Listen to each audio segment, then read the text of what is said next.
Welcome into the Pats Nation. I'm Corso. Catone is here. Joe is with us in the booth. You are watching us on YouTube, listening on iHeartRadio, Apple Podcast, anywhere you podcast. You can catch us. And hey, make sure when you're on YouTube, subscribe. Give us that thumbs up, that like. Right, Joe? Does that say like us? Yeah, like it. Thumbs up. And so you can get all our notifications and never, ever, ever miss a show. And let us know how we're doing in Heated Hotline, 855-313 PATS, PATS, message line 24/7. Leave us a message, have a take, or hey, you can email us on our mailbag, corso.catone@gmail.com. Got a good one. It's Super Bowl time, Super Bowl 59 today, later on today. So we're going to talk about the Super Bowl, have our breakdowns, we're going to go detail now as to what it takes for these two teams to win this game. And we're going to go into Coach's Corner, talk about some of the newer additions to the Patriots coaching staff that is now set, and go detail into the system they may be running. And QB breakdown. How's Drake May going to mix in? We'll probably hear from him, too, in this show. Yeah, we might as well. Listen, it's always good to hear from Drake. Like we did yesterday on Corso and Catone. And in Pat's preview, we're going to talk a little bit about couple of guys that are looking to be traded from other teams. See what we could do about getting some of those guys and some other things. Gentlemen, good morning. Good morning. Listen, it's Super Bowl Sunday, right? Yeah. I mean, I guess we could try to be a little excited. I mean, I know the Patriots aren't in it, but, you know. Well, you're only excited for what's going to be on the menu today for each Super Bowl party. What are you guys having? Anything good? Chicken wings? What are we doing? Nothing? I don't know what my wife has in store. You know, it's a I'm gonna Patriots have not playing. It's low key. What are you having? Wimpy's makes those, so I'm gonna have. Yeah, you're gonna make those, right? Yeah. And some wings, you know, stuff like that. Maybe a nice vegetable platter because I'm trying to vegetable platter after you have 5 Wimpy's. Yeah. I need something soft enough where I can throw at the TV. That's not going to break the whole thing because I know what's going to happen. We know. So, what are you having, Joe? Anything exciting? I don't know. I think maybe chili this time. You don't eat anything. What do you mean? I eat everything. You're gonna have chili. What are you gonna put? Turkey in there or like maybe turkey and vegetable, turkey and tofu chili? Yeah, that's Joe. By this point, I have figured out the ways to make everything taste. Nobody needs meat anymore. I've got all this. Trust me. I'm making meatball sandwiches. I'm making chili. How do you make a meatball sandwich with no meat? I got the Impossible Burger. That thing is by far. What the hell is that? Best. Listen, I'm telling you. Then don't call it a meatball sandwich, then. Hey, listen. How are you going to call it a meatball sandwich but not use meat? Well, that's you have me there, but all this plant-based bullshit. You never know the difference. You know what I made? I made last Super Bowl. I made hot wieners with Fugazi dogs and those are good. And the meat, right? With the you won't eat the meat, Mark, but he's eating wieners. But they couldn't have been real wieners. No. But my father had them. This guy is like a local, he's a regular at the New York system. He couldn't tell the difference. You know what, Joe? We got to get to Sunday spread, but you know what, Joe? Why don't you just be a slob like the rest of us and stuff food in your mouth and shove things in your face all day long until you explode? That's it, Joe. That's what you need to do. Forget all that other nonsense. Don't listen, Joe. He's very abusive. Don't listen to him, Joe. Very abusive. Well, let's hope the Eagles going to. You do realize that the Wimpy's aren't like they used to be that they make now. Over here, the local Wimpy's you buy, they don't think you go up there and buy them. They don't taste like they used to. The ones that made in this house are. All right, that's good, Steve. Yeah. All right, we got to get to Sunday spread. Let's do that. We're gonna talk about Super Bowl 59. What's that? L1. I get confused with those Roman numerals. Right. And here it is. Here we go.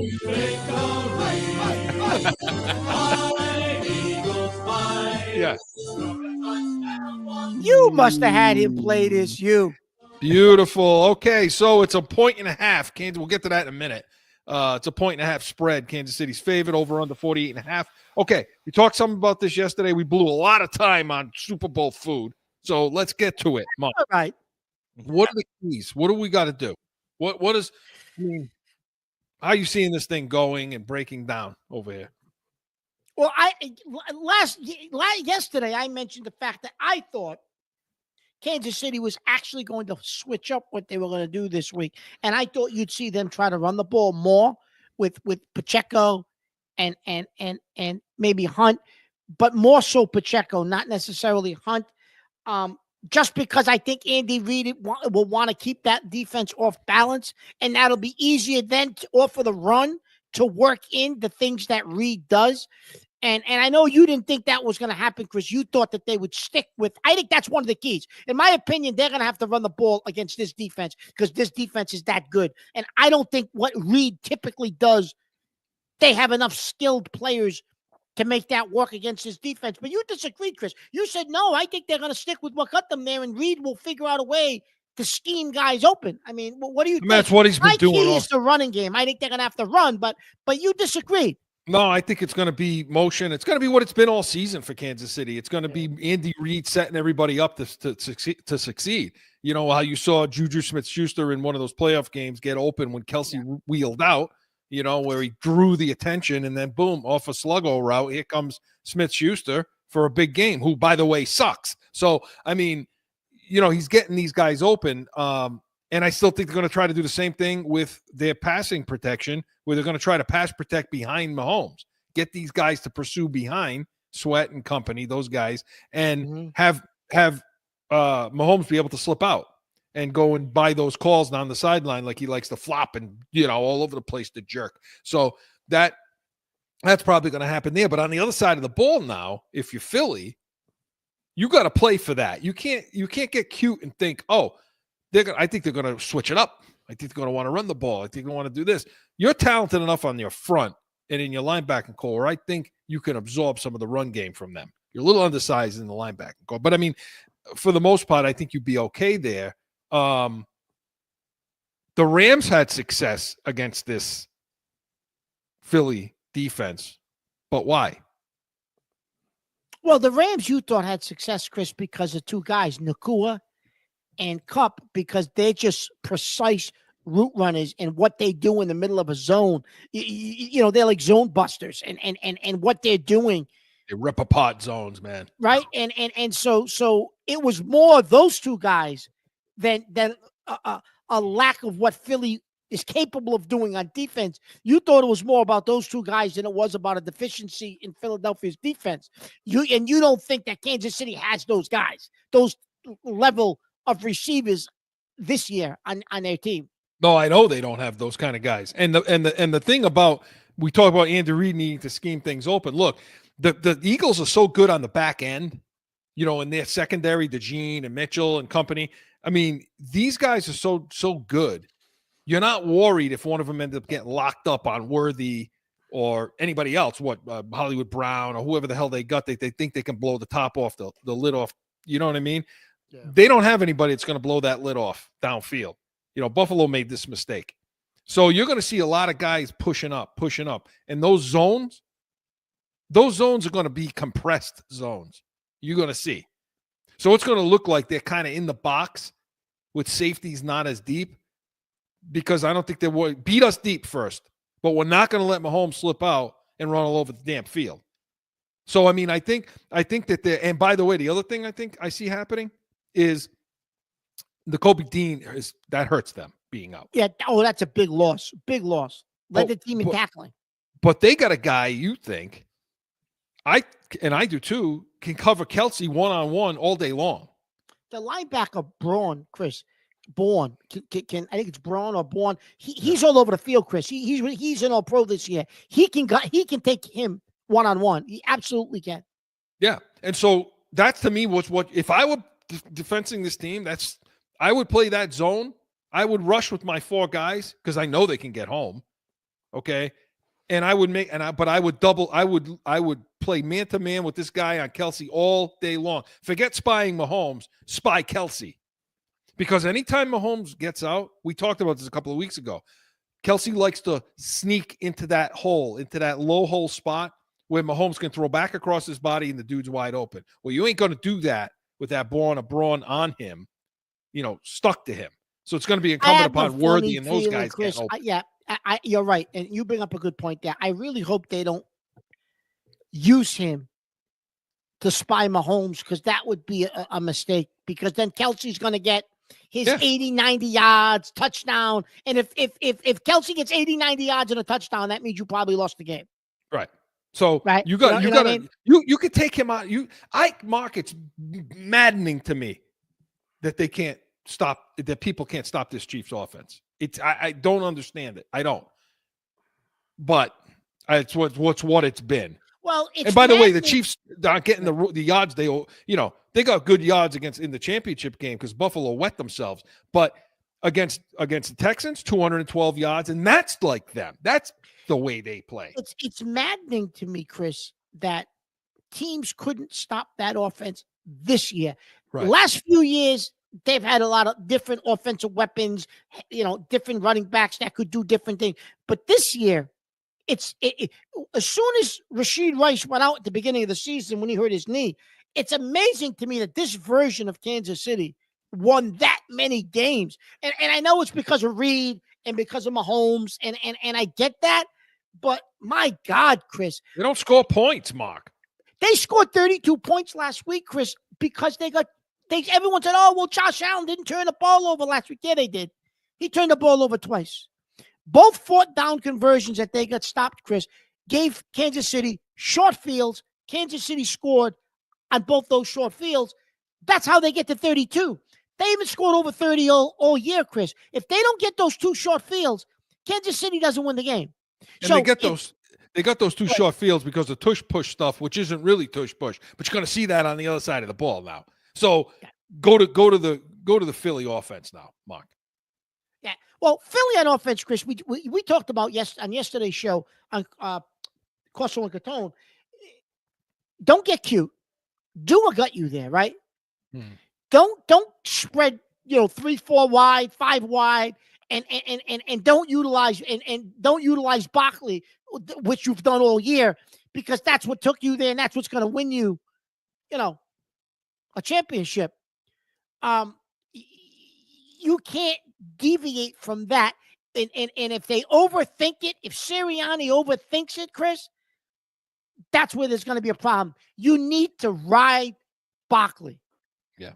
Is my and listen, if Spagnuolo decides he wants to run blitz, put guys in the box, you honestly think they got a secondary to handle A.J. Brown and Devontae Smith one-on-one and the tight end?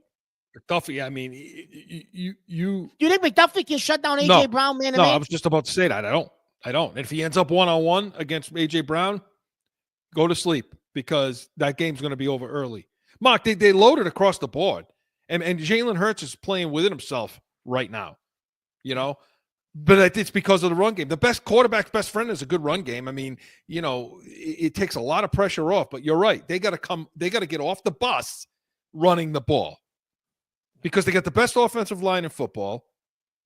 And go ahead, Spagnuolo, bring people, because you're gonna go ahead and bring people. We'll see what happens when we poke through that zero look, that double mug look, where you're bringing guys and you're getting creative with corner blitzes and this blitz. We'll go ahead and do it, because I think they're going to be able to run the ball, like you say.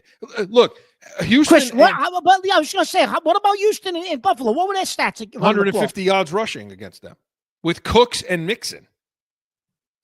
They're not Barkley, and they don't have that offensive line. You're right. Don't get cute. And on the defensive side of the ball for Kansas City, what I expect to see is a lot of contained run blitzes. That's what I'm thinking too. That's why, I put that up. Yeah. So it's not going to be coming off the edge with corner. It's going to be blitzing. It's going to be heat, but it's going to be contained heat to try to stop that run. But if you do, and you get any inch of loading box, they're not good in zone. If you load that box, God bless A.J. Brown and Devontae Smith in this one. So. Philly should kick the crap out of this team by all. Chris, when teams do bring pressure and run blitz against Philly, Barkley typically will break a tackle and goes for 80 yards and a touchdown. So you're taking a big risk by doing that too, because he's fought through that all year long. The best thing that could happen to Philadelphia is what happened against Washington. Bust one early. Now Kansas City's chasing. Chris, you brought up something interesting to me during the week, this past week, not on yesterday's show, but during the week.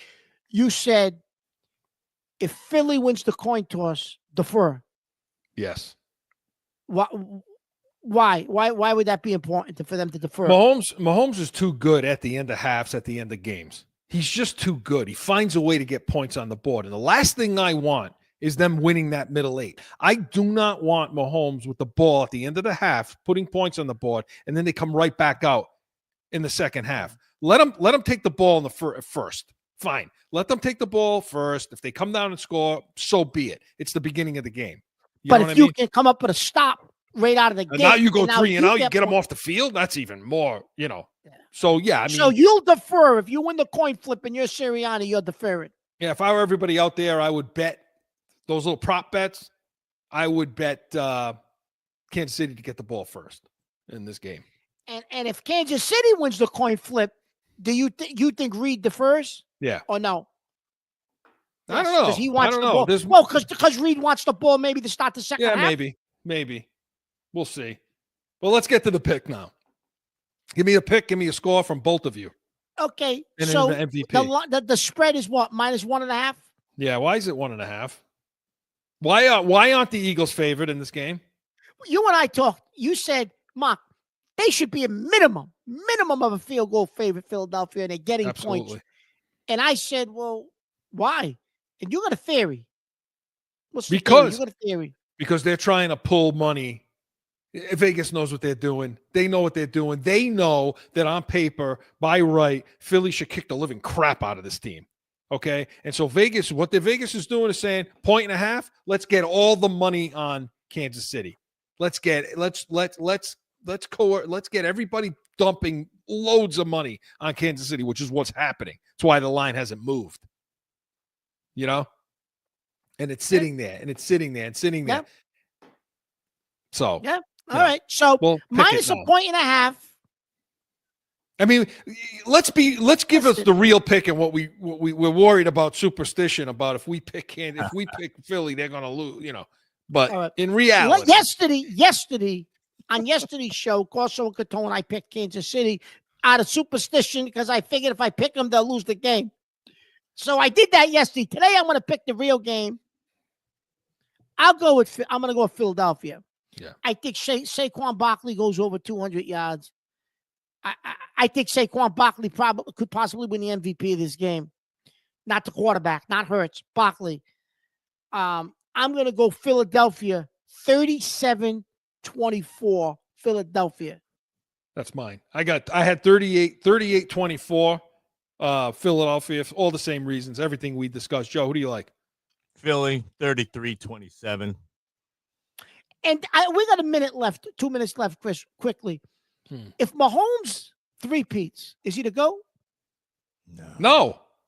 Okay. Listen, my opinion, just Joe, because that's what everybody's if you're talking okay about with this us week. going over, we can talk about this right now. Because well, that's what everybody's talking about this week, is if he wins, he's to go. We already discussed that 2 episodes ago. No, but no, we did. But this week, all right, let's do this. Let's do this. Let's go Joe, to break. This week, Joe, a lot of experts have weighed in. Where you know what I mean? But anyway, all right, just skip it then. No, we're not skipping it. We're not skipping it. Let's go to break. When we come back, we're going to pick it up there, and then we'll get into Coach's Corner with the Patriots. No flipping. Stick around.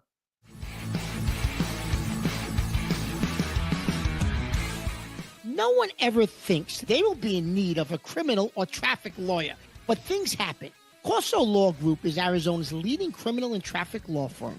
Call or go online to corsolawgroup.com and talk with these expert attorneys.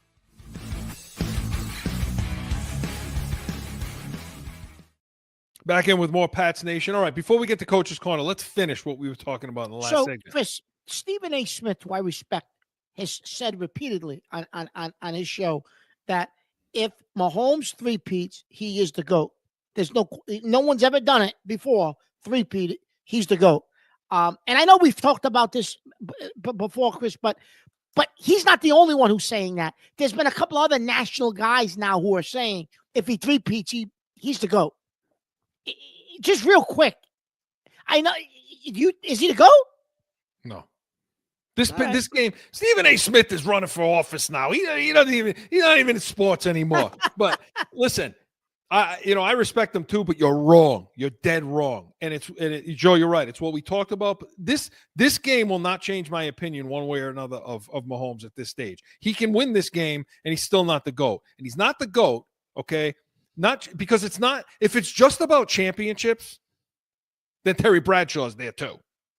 Oh yeah, that's the thing. And like you could just throw Joe Montana's in there. It's like no, now you're starting to like meld everybody who was greatest at the time. And it's like, but they still don't have all the stats following them, all of them, that make a GOAT the GOAT, which is Tom Brady. And that's it. Not because he's a Patriot, just for the fact he's got those stats and everything else. Mark, following. The quarterback, Tom Brady is a genius at that quarterback position. Okay, period. This is a guy that can make any play work and every single play work. This is a guy that studies so hard and understands defenses and understands the answers to the test before so well that the 150 plays they take to the game, he's got another 20 of them that he can call at the line so that he will not allow a play to fail. He doesn't throw one away, and he can run an offense on his own. And he studies like no other. He prepares, and he can lift. He lifts his teammates. He makes his teammates better than anybody I've ever seen play this game in any sport, actually. But go ahead. Yeah. All right. No, you're right. I totally agree with that, Chris. Listen, if Mahomes loses, which we don't, and we'll see. But if they lose Sunday next week, I want to talk about, well, what does that mean now that he lost? We're not going to get into that today. But if Philly wins, I want to talk about Mahomes some more and what that now means that he lost and where that. Okay, so now what? But we're gonna get. We'll wait to see who wins this game first, and then that's something we'll talk about next week, maybe. Good, yeah, and we'll talk about if he wins. Does it? What does it mean? If he wins, because we're gonna break the game down anyways, win or lose next week. So yeah, but instead, 11 years. He's got 11 more years to become the GOAT. He's not playing for 11 more years. That's my point. But yeah. Anyway, all right. Coach's Corner. Coach's Corner. Let's go, Joe. Coach's Corner. I like it. I like it. I like the new wash. We got those other guys off. I gotta get all the other ones on there now. Yeah. Okay. Todd Downing is now in as the wide receivers coach. Mark, you like it? Oh, by the way, all the coaching staff is all set now. It is all set. I mean, he's got some experience, Chris. I mean, he's done a couple of few different things during the course of his career. But I think I would have liked to have had Wes Welker come here. I don't know if something's going on with Welker. He's bounced around a little bit the last few years, Chris. But Welker knows the system and knows McDaniels, knows Vrabel. I mean, he played the position. I think I would have liked to have had Welcome maybe just to teach these guys how to run routes and how to work the middle of the field in the slot the way McDaniels expects you to. I don't know if Downing can do that, but I don't know. Yeah, I'm with you. I like that. I mean, we'll see. It's Vrabel's guy. But again, everything you're hearing right now is that, McDaniels has, basically gone into a retreat somewhere, to find himself and find other offenses and, gain some knowledge and expertise on all the latest in the NFL. So because all these guys that Vrabel brought in they're all McVay, Shanahan guys, like from that tree. And so that type of offense anyway. And McDaniels is not, but it seems to me like it's all going to come that end, that McDaniels is going to kind of move to that end where we all thought, hey, this was an arranged marriage. McDaniels was forced on Vrabel, but Greg Bedard thinks differently, Joe. Ownership angle, that was uniformly shot down to me. And not one of my conversations was the name Kraft, owners, anything brought up to me. The relationship between Vrabel and McDaniels, I was told from multiple sources that they talked multiple times over the course of this last season. Nothing specific. Like, they couldn't really dial anything down like, hey, if I go to X, Y, or Z, like, I want you with me. Long time, probably right up until Mayo was fired, I don't think either of them thought that New England was a legit possibility. With McDaniels, he's at the point of his career. He's got another 3 years left that the Raiders are paying him on a very hefty contract. There's a lot of family considerations for him. Like, he was going to be in the mix for between 5 and 7 sort of offensive coordinator openings around the league. And, if Vrabel went to Chicago, would McDaniels have been his offensive coordinator? From what I understand, the answer is yes. That's a big statement. That's a big statement. That was Greg Bedard of the Boston Sports Journal. Make sure you get on, read his stuff. It's Chris, very good. Do you think that he was really in the running for 5 to 7 jobs? I don't know. Listen, if Bedard's getting that, from the organization, from somebody inside, that's just to grease that wheel. That's just to say, hey, I don't know. I don't buy that. I don't know that I buy that, because everything else he's brought in suggests otherwise. But that really isn't the question, though, is it? I mean, the question becomes, okay, now that he's here, he's here, these other guys are here, you're talking Thomas Brown, you're talking Marone, you're talking Downing, these kinds of guys, Ashton Grant, again. So talk to me about the mesh. Okay, so now that's been debunked. One, how's it mesh with these guys? Are they professional enough? Are they too larger than life?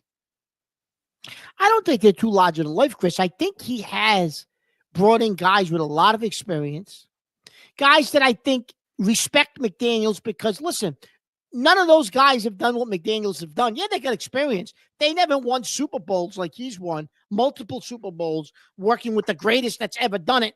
Not only the greatest that's ever done it at the quarterback position, the greatest who's ever done it at the coaching position. So he's also got some knowledge and some things that McDaniels brings to the table that those guys don't have, Chris. So, yeah, I know they got a mesh, but I think those guys are going to respect him for what he brings to the table.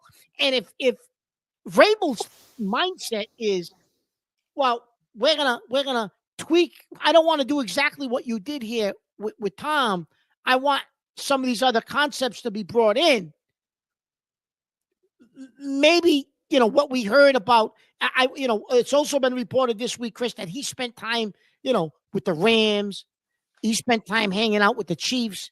He spent time hanging out in college with some of these high-powered college offenses and guys like the guy down at Mississippi, Lane Kiffin. He spent time down there with him, who's supposedly like an offensive genius at the college level. So if that's true, maybe this is going to be something that's going to be the old Josh McDaniels will be the base, but then there'll be these other pieces that accompany what he used to do. I don't know, but I think they'll mesh, Chris, because I think these guys respect him, and these guys are professionals.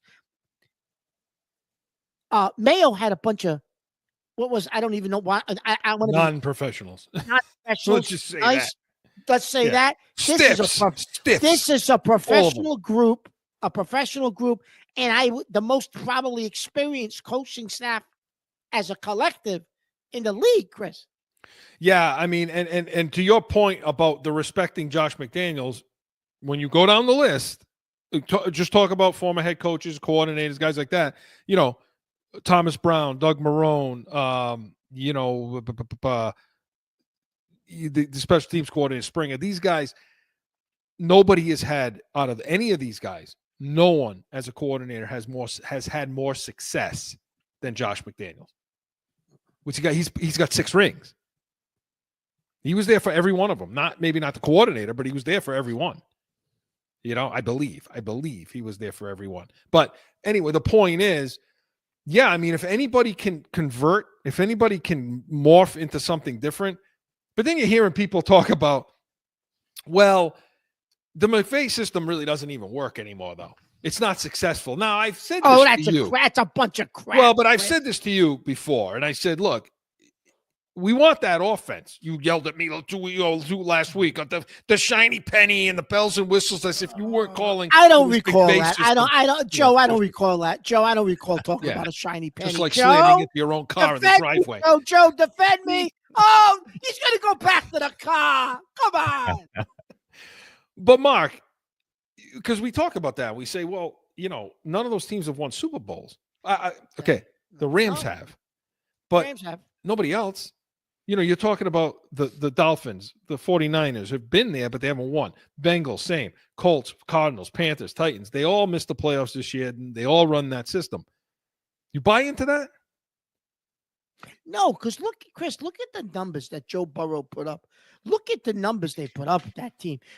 Listen, the Rams, Chris, I think they only had Nakua and Kupp on the field together, actually healthy, maybe 5 times all year. They had success, Chris, and those guys weren't really on the field healthy together a lot of the season. And you like to bring up Minnesota all the time. Yeah. Tell us about, look, what did Minnesota do with that guy as quarterback? 14-3. Donald threw 36 touchdowns in that offense. Now, look, they have a lot of weapons. Out of the playoffs, Chris, because it caught up to them. I mean, you can only polish a sneaker for so long, and that's what they were doing with Donald. But that system made him look a hell of a lot better. Right. You think Donald's a good quarterback? You think you think he's a top 10 quarterback in the league? No, absolutely not. No. But he played like that. He did. It's the offense. It's not. It isn't even just the offense. It's the play caller too. Yeah. Which is why McDaniels, and you pointed this out a couple of weeks ago about Josh McDaniels, not too many better play callers in the NFL than McDaniels. No. And this week, Chris, a couple of guys brought up the fact that one of them was, I know it's Edelman, right? I get that. But one of them also was Chris Sims, was on Radio Row this week down at the Super Bowl. And he said, listen, I'm going to tell you one thing. Nobody will understand situational football more than Drake May will, because that's what McDaniels preaches. He'll be 3 plays ahead of what he needs to be doing with Josh McDaniels, because that's what Josh is going to do with him in the film room. He'll be 3 plays ahead of where he should be, just because that's what Josh requires. And that's what Josh learned how to do with Brady. That's what they did. Well, it's interesting that you just brought that up, because it's a perfect segue when we go to break and come back, because when we come back, we're going to talk about going into the QB breakdown, and we're going to talk about how Drake May is going to fit in and how some of these wide receivers and how difficult it's going to be for them. But Coach's Corner was presented by Corso Law Group, corsolawgroup.com. Stick around. No flipping.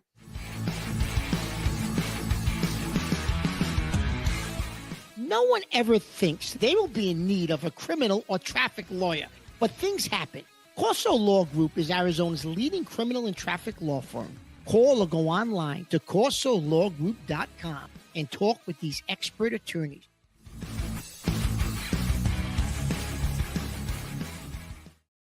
Back in with more Pats Nation. Okay, we talked a lot about the system, the coaches. Well, how's it going to affect the players? Let's talk about that QB breakdown. Joe?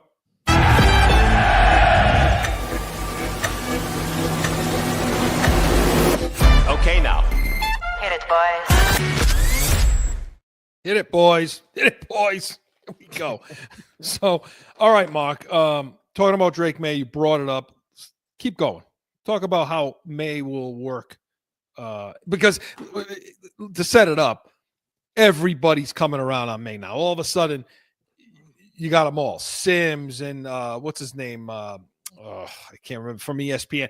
A lot of guys are coming around saying Drake May's the real deal. This guy could be a top 5 quarterback. I read this week. I don't want to pump the brakes a little bit, but with this coaching staff. So this system, let's just assume for a minute, it's because when we hear from from May, we're going to hear that he's watching film that's in the archives, and she's looking at McDaniel's system. So that tells me this is what they're going to run. Yeah. Maybe some variations of McVay, but he kind of tips his hat a little bit with the clip we're going to hear a little bit later. Yeah. Well, you know what? Let's hear it now, Joe. First conversation with Josh McDaniels like? Yeah, he was awesome. He was awesome. I think he's what he's done with the Patriots, I think speaks for itself. He's coached one of the greatest, and I think the greatest to play. And what a success he had at the Patriots, and he's been a head coach as well. So he's got a lot of experience, and his stuff works. And if he proves it works, and his stuff's already in the system from all the years of the databases and the years they had it with Coach McDaniels. On kind of the film stuff. So it's been nice. I know a little bit of the terminology just from watching some old Tom stuff. But looking forward to getting things rolling, and he's fired up as well. X's and O's on the first phone call. Was it a FaceTime, a Zoom? Like how nitty gritty did we get right away? Yeah, a little bit. Offensive coordinators they always find a way to gravitate toward talking X's and O's. So it wasn't too much. I think getting to know me first, and obviously that's a big deal for him, getting to know those players. So. Did either Vrabel or McDaniels give you shit for missing the Vrabel intro press conference to get engaged? Okay. I didn't get anything from them two. I didn't. So, if they did, I would apologize. Obviously, be there for them. But, hey, I think it was a big part of my life. And I think, I didn't really know when they were going to, hire the head coach. So just timing was off. Okay, with the language, my goodness. That was, of course, Drake May on Up and Adams with Kay Adams, a friend of New England's. Yes, she is a friend of New England's, and you excellent journalist, sports coverage. I loved her on the NFL Network there on Good Morning Football. Boy, did they screw up by allowing her to walk out the door, in my opinion. Yeah, no, they did. You got a thing for Kay Adams. Listen, strictly in a football, strictly from a sports. Strictly professional. Yes. Because you're a professional. Listen, absolutely. As are you, Mark. Oh, absolutely. So, Chris, what did you take by what he said in those couple of clips with on Up and Adams? We know what kind of offense they're going to be running. So it is funny that he references. Well, I've come up and I've learned a little bit of the terminology already. It's funny. That's what he mentions. Why the hell is he going to be looking at things they're not going to be doing? And by the way, they signed the fullback when he called him, Chris. He must have told him, "Go in the archives. I can't meet you in the building yet because it'll be violation of rules. But start looking at the tapes in the archives to see what we run." They signed the fullback too. I don't know how good. I don't know how good he is, but I found that strange. We haven't had one on the team in 2 years, 3 years. Well, what's his name is which one of the two guys is a free agent this year? Is it Ricard from Baltimore, or is it what's his name in San Fran? Is it Jusek in San Fran? Is that his name? Yeah, Jusek, something like that. But either guy, if you see New England make a play for one of those guys, well, now you know. Well, yeah, well, now you know. And Shanahan's West Coast system, Chris, uses the tight end, where McVay's doesn't. Right. Shanahan has a little bit of a twist on what McVay does because he adds in some of the principles from his father. He does. Who did use a fullback. And the way they use Deebo Samuel over there is in that intermediate short, that sort of stuff, which is McDaniels. The big thing about this offense, and everybody keeps talking about, well, the McDaniels offense, the McVay offense, but nobody ever really talks about what the hell it is. You notice this? You get into that a little bit because you're right. I don't know if people really understand what it is. So here's the thing. The reason why everybody's concerned about McDaniels running that offense is because it's complicated for quarterbacks. It's really complicated for wide receivers and quarterbacks, the skill spots. And the reason it's complicated is because it relies on reads. Are the routes that much different? No.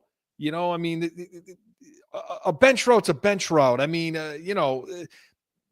you know what I mean? Like a slant is a slant, an out, a sluggo route, whatever you're doing.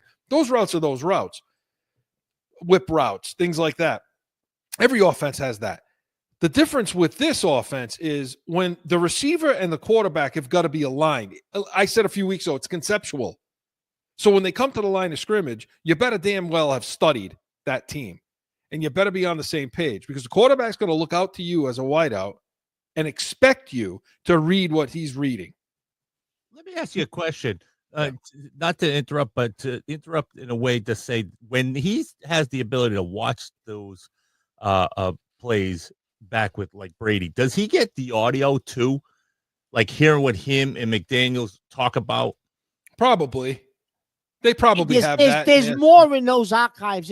I think he's probably getting the coach's tape, Chris, right? I'm guessing. Yeah, I mean, the coach's film is you're not going to have no noise to it. No, but there must be something. There must be terminology or something on what that play call was. Yeah, when you watch coaching film at that level, there'll be the call first. It'll list out what it is. Right. Okay. You know what I mean? And sometimes it even tells you against the defense what the look was.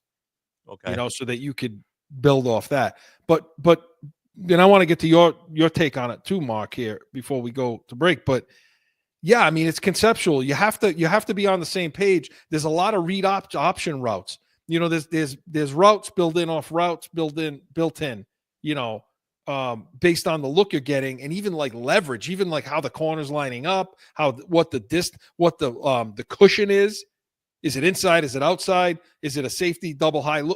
All those things, the wideout has to be on the same page as the quarterback on that. Whereas McVay's system is a much more simplified, easy to learn. You can come out of college and it's easy on rookies. Same kind of route system, more gun than anything else. You're going to be under center some under the McDaniels. But that's the big difference. And Mark, what do you think about May? I mean, I think he's smart enough to get this down. I think he's smart enough to pick it up, Chris. I don't know if he's going to be comfortable in the center, but he'll pick it up because I think they made him more comfortable this year by doing a lot more shotgun because that's what he ran at North Carolina, right? Yeah. But you know what else is interesting, Chris? And you bring up the terminology, and it's difficult for quarterbacks and receivers to pick up. So the McDaniel system is like a fifth version of the old Ron Earhart offense that used to be run, right? And that offense, and Chris Sims, and Charlie Weiss, and Chris Sims brought this up this week. He said, what makes it so difficult is, like, if Shanahan McDaniel's offense, Shanahan and McVay's offense, Chris, is, okay, you run a trap or something right, and it's like right, green, like west, like it's all like conceptualized colors, number, like it's not numbers. Where what McDaniels is running, Chris, is 265 over the, like it's all numbers too. Yeah. There's a lot of numbers involved in the play sheet and the play call, and it's confusing. And that's why rookie receivers could never pick it up because it's confusing. It's not as simplistic. Even the language that they're using for the play call is different. It's more difficult. Because everybody's accounted for. See, everybody on the defense in that system is going to be accounted for. It's going to be dealt with. And maybe that's what. And so there's something with number. Yeah. It's not like that. McVay, you have a zone run system, so you're leaving guys alone. You're leaving guys on the defense just alone. We're not dealing with the end on this. We're not dealing with the safety on this. We're zone run to this side. We're only worried about an area. So you're calling out areas and things like that. You're not having to account for every person on that defense with a McDaniel system. Now, maybe that's where he'll morph over. But I think it's going to be tougher on the wide receivers, Mark, than May. We especially ours. Yeah. But is that from McDaniels, or is that a morph of Brady through McDaniels? The fact that he can read the defense that way, that he favored it toward him. It's a good point. That's a good point. It's the buckets thing. Right. It's we give them all buckets and how much we put into the bucket. is what they can handle. I mean, that's what McDaniel said. Now with Brady, it was limited. Everybody on the defense. He got to the point where you just kept pouring and pouring and pouring to the point where, okay, you don't have to pour anymore because he's pouring for you.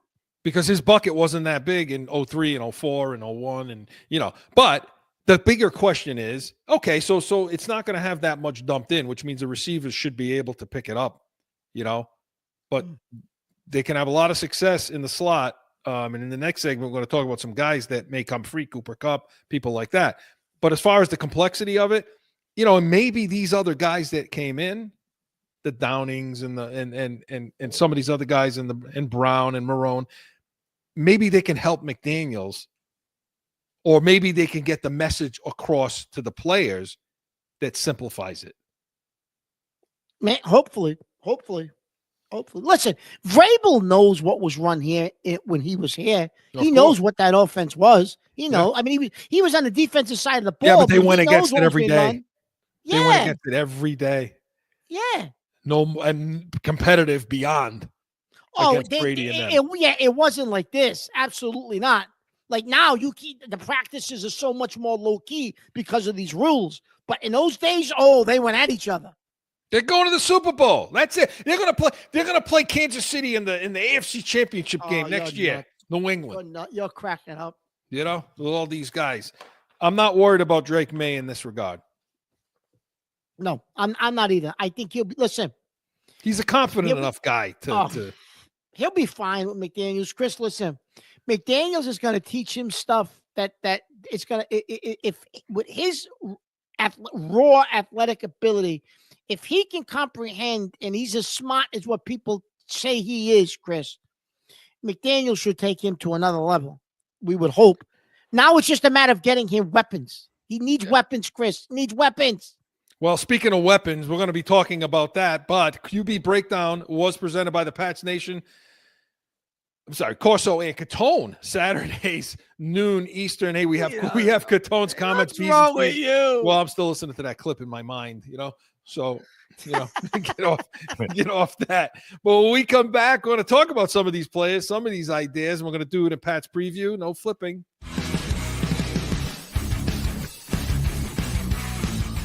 The real deal New England feel. What does that mean? We're like you. We're going to bitch about everything. My opinion, our draft, the good, the bad, it was ugly. These people, Mark, drive me freaking insane. Bananas. It's so frustrating and aggravating. I can't take it. The real deal New England feel. It's going to be real.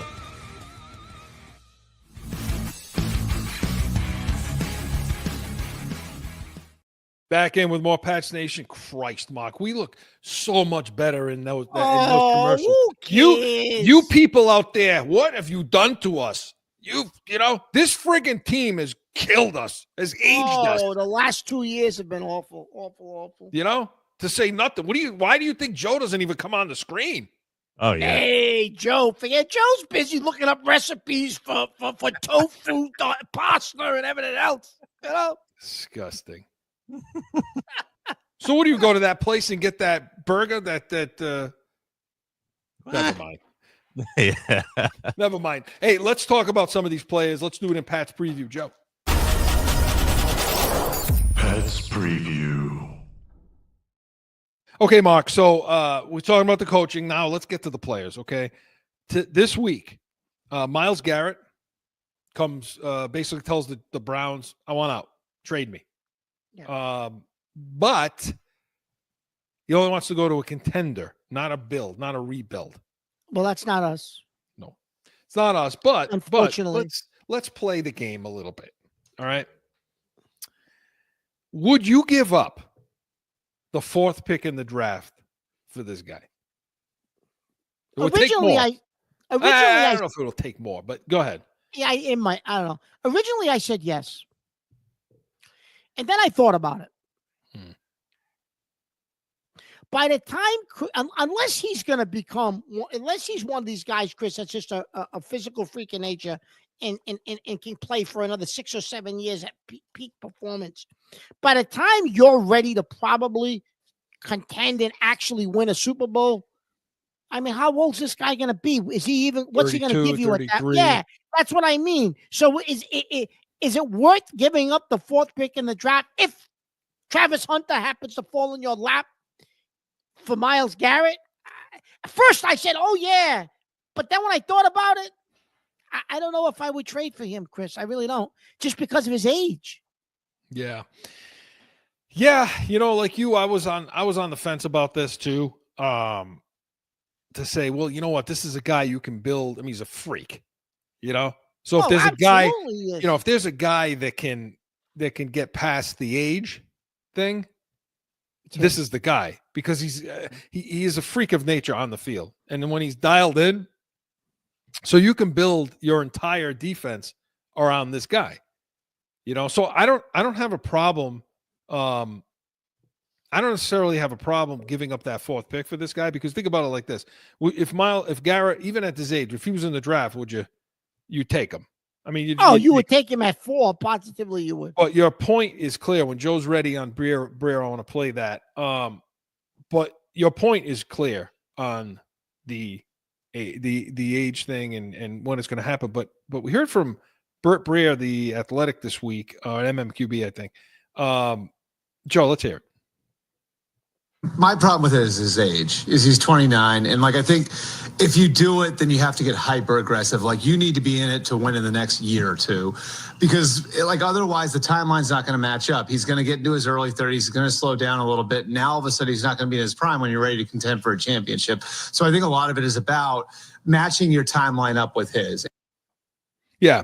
To your point, Mark. That's the thing. So that would be the only issue with that. But I was all in when it was brought. When everyone said, "Oh, would you take him?" I'm like, "Yeah," and then I kind of stepped back from that. You should be in it to win it now. Anyway, you should be. You got the most money. You got a pick. You got things. You should be in it to win it right now, because you got the quarterback and he's on a rookie deal. Cooper Kupp, basically formed by the team that they're not going to be.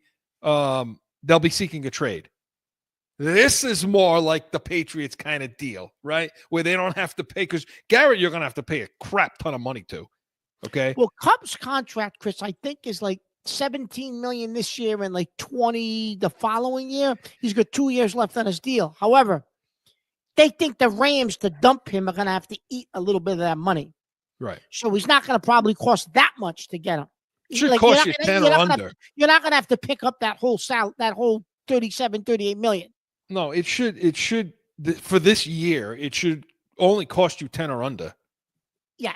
To have this guy. Because, you're right. It's 13 plus the 7 and, however they get to it. Yeah. But this is more of a Patriots type of move. Guy that's, injury prone, he's kind of a distressed asset, that kind of thing. But how does he fit? Because he's not a 1. But how would he fit? He's not a 1. Chris, what's the benefit to getting this guy? Listen, number 1, he fits because he'll run. If McDaniels is running his a sum of what he always ran, he's going to be that guy in the slot. You talked earlier about him and Nakua being zone busters. He's going to give you some of that, what Julian Edelman gave you, what Welker gave you. Not as strong as those guys were, but he's going to give you those same type of routes. And he's a professional, Chris. He will change the culture in that room. Oh, yeah. And the mindset in that room. And he'll teach those guys how to be pros and how to get better as receivers. I mean, I'd love to get him here. Another guy, though, I just don't know if they'll deal him here. I was reading just before we went on the air today, Chris, that it seems like the Denver Broncos are one of the leaders in the clubhouse to get him. Well, now I don't know how that is. Maybe they got the best package to offer. I don't know. Well, we'll see, because it shouldn't cost too much in the way of draft picks, draft capital, and the Patriots are sitting better. I wouldn't think. The Patriots are sitting in better position than the Broncos. But you're right. I mean, he's a culture guy. I mean, he's still got something in the tank. Drake May will make him look, him Absolutely. over the middle and all, and the way he plays in the middle and his catch radius and all of those things. It would be nice to see that with AJ Brown with the trade, wouldn't it? Or Metcalf, something like that. But Mark, let's do a little exercise. Let's give people a little taste, okay, of draft, of how we look at draft. Okay. So you and I had a long discussion the other night because we have no life. And we're here for you. We're here for you people. This is what we're here for. Yeah. Talking about this 4th pick. Okay. Yep. Trade it out. Who's there? How do you see it falling? So I think Carter from Penn State, Chris, he people are really high on him. I think the college football playoff, he may go 1. A lot of experts are saying he's going to go 1. So if he goes 1, I don't see how the next 2 teams don't take quarterbacks when you look at who's drafting 2 and 3. I get Shedeur Sanders. Isn't Sanders and Ward's top 5 quarterbacks in a normal draft year? No. But this is not a strong quarterback class. Teams need quarterbacks, Chris. They're at a premium. Yeah. If Carter goes 1, the 2 quarterbacks are going 2 and 3. And if Travis Hunter goes 1, I still think the 2 quarterback. It won't. I don't think it would either. So Travis Hunter, more than likely, there's a strong possibility could drop in your lap. Do you draft him or do you move down a few spots because somebody else wants him, and then you take maybe a tackle or you take a D lineman? Listen, Tennessee and the Giants have to get a quarterback. I personally take Hunter, but if he's there. Tennessee and the Giants have to get a quarterback. They have to, Chris. They don't have a choice. Which means Cleveland, Garrett's gone. So who do you think they're going to take? Carter. Of course they are. So here's an idea. Since the quarterback class isn't that great, if you're New England, you call Tennessee and you say, we'll give you Joe Milton. I was just going to say that. We'll give you Joe Milton. We'll give you a 1st round next year, whatever, in addition to that. And we go up and take Carter. Would you do it? Yes. You're going to have to give up a 1st round next year, 2nd round this year. You're going to have to give up a lot to get there. All right. Wait a minute. Do you think he's that? Listen, I don't think he's me. I don't think compared to the other guys in this draft. I don't think he's. Yes, compared to the other guys in this draft, but I don't think he's Parsons. Oh, you're talking about Carter. I'm talking about the quarterback now, Milton. But go ahead. No, I thought you said we were going to trade up to take Carter. We would, but we're saying would Tennessee see that as value enough with Milton? Oh, I think they would see it as value, absolutely. Because Chris, I don't think the quarterbacks in this draft are rated high. Absolutely, I think Milton, Chris, maybe he's not worth that, but I absolutely think you can get a 2nd round draft pick now for Carter because so many teams need quarterbacks, and this quarterback draft is not good. So I think you can get a 2nd rounder for him. I would absolutely do that deal if I'm New England. If Tennessee's willing to do it, yeah, Carter is. But you can build your whole defense. Do you trade Milton for a 2nd round pick, or you hold on to him? Oh yeah, absolutely. Okay. Oh yeah, no, there's no question. Now, somebody offers a 2nd, I'm taking it. And do you draft Travis? Do you draft Hunter if he's there at 4? Yes. Okay. Yeah. Well, we talked about you could trade a little further down, take a tackle, and then you could try to get back up in and take some of these receivers that are there. But there's only 2 blue chip players in this draft. Yeah, it's Hunter and it's Carter. Yeah. There's a kid from Ohio State that you like, though, that if maybe you can get back up in the first. I love the wide receiver. I think he's going to be 100. He'd be like Jackson Smith-Njigba in this offense with McDaniels.